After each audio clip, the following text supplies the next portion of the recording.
फैसलाबाद का मशहूर ताजिर खानदान जहां फायजा ब्याह कर आई थी, नाम, दौलत और इज्जत की तकोन पर खड़ा था, मगर इस पुरशकवा घर की बुनियादों में एक अजीब दरार थी, बातों को बढ़ा चढ़ाकर पेश करने की रिवायत। यहाँ एक जरा सी गलत फहमी पूरी बरादरी के लिए तमाशा बन जाती और इज्जत दांव पर लग जाती थी। फायजा, एक सादा दिल, मासूम और खुले जहन की लड़की, शुरू में उसे लगा ये सब इसका अपना घर है, अपने लोग हैं। उसने खुलकर सबसे बात की, अपनी छोटी छोटी परेशानियां और खुशियां भी अपनी नंदों से बांट लेती। वो नहीं जानती थी कि यहीं से उसकी आजमाइश शुरू हो चुकी है। जल्द ही उसे एक करवाहट भरा एहसास हुआ। वही नंदें, जिन्हें वो अपना समझती थी, उसकी बातों को तोड़ मरोड़ कर पेश कर रही थीं। महफिलों में फायजा के बारे में अजीबो गरीब अफवाहें गर्दिश करने लगीं।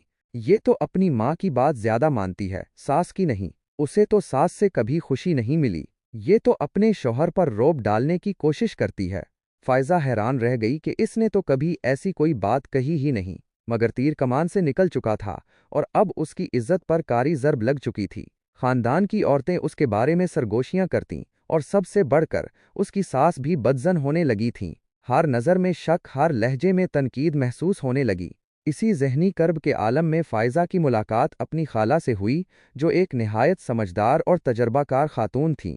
खाला ने फायजा की बेबसी भांप ली और एक जुमला कहा जिसने फायजा की जिंदगी का रुख बदल दिया।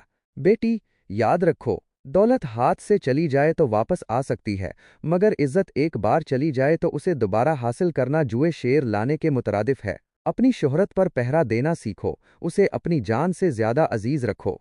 ये अल्फाज फायजा के दिल में उतर गए, जैसे कोई तारीकी में रोशनी दिखा दे। उसने फौरन अपनी हिकमत अमली बदली। उसने अपनी बातों को इंतहाई महदूद करना शुरू कर दिया। घर के अंदर भी वो सिर्फ ज़रूरत के मुताबिक बात करती, बाहर से आने वालों के सामने मुकम्मल खामोशी इख्तियार करती, या फिर सिर्फ नरमी और शाइस्तगी से मुख्तसर जवाब देती। जिन नंदों पर उसे कभी बेपनाह एतमाद था, अब उसने उनसे कोई ज़ाती बात न करने की कसम खा ली और सास के साथ सिर्फ तारीफ़ी और एहतराम पर मबनी गुफ्तगू करती, ताकि इनके दिल से बदगुमानी दूर हो जाए। आहिस्ता आहिस्ता जो बदनामी महफिलों में उसका तारुफ बन रही थी, वो ख़त्म होने लगी।